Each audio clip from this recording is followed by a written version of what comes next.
అసలు టీఆర్ఎస్ ప్రభుత్వం ప్రవేశపెట్టిన బడ్జెట్లో కమర్షియల్ ట్యాక్సెస్ ఈ సంవత్సరానికి మేము పెట్టుకున్న టార్గెటే 42,000 కోట్లు. అది మొత్తం రాష్ట్రానికి. ఒక్క హైదరాబాద్లోనే 60,000 కోట్లు వస్తుంది, దాన్ని వదులుకున్నామని అబద్ధాలు చెప్తాడు. ఇటువంటి అబద్ధాల మీద, ఇటువంటి అసత్యాల మీద రాజకీయాలు నడిచే కాలం పోయింది.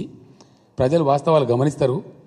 నిజంగా పనిచేసే వాళ్ళు ఉంటే, ప్రజలకు అనుకూలంగా వ్యవహరిస్తే ప్రజలు పలు దఫాలు గెలిపిస్తారు అన్నదానికి ఇంకొక ఉదాహరణ, నరేంద్ర మోదీ గారిని 3 సార్లు గెలిపించారు గుజరాత్ల ప్రజలు. ఈరోజు మధ్యప్రదేశ్ ముఖ్యమంత్రి గారు కూడా 3 సార్లు గెలిచిండ్రు. ఒరిస్సా పార్టీ నవీన్ పట్నాయక్ కూడా 4 సార్లు గెలిచిండ్రు. అట్లా అనేక పార్టీలు గెలుస్తూ ఉన్నాయి. ఇవాళ వచ్చిన తాజా ఫలితాలు కూడా వెస్ట్ బెంగాల్ ప్రజలు మమతకు మళ్ళీ ఒకసారి గెలిపించినారు, మమతా బెనర్జీ గారికి. తమిళనాడులో అన్నా డిఎంకేని గెలిపించినారు. అంటే మంచిగా పనిచేస్తున్న ప్రభుత్వాలన్న కాడ డెఫినెట్గా ప్రజలు కూడా హత్తుకుంటున్నారు. మన అందరికీ రాజమౌళి గారు బాహుబలి సినిమా చూపించారు, కానీ కేసీఆర్ గారు చంద్రబాబుకి బాహుబలి పార్ట్ 1 చూపించాడు.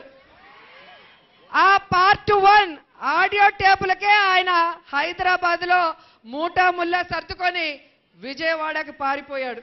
ఇప్పుడు కనుక ఈ జలదీక్షకు మద్దతుగా కేసీఆర్ కనుక ఏదైనా అంటే బాహుబలి పార్ట్ 2 రిలీజ్ చేస్తే ఇక చంద్రబాబు నాయుడు గారు జైల్లోనే ఉండాలి. కాబట్టి నోరు మెదపటం లేదన్నట్టులో ఎటువంటి సందేహం లేదని కూడా ఈ సందర్భంగా చెప్తున్నాను.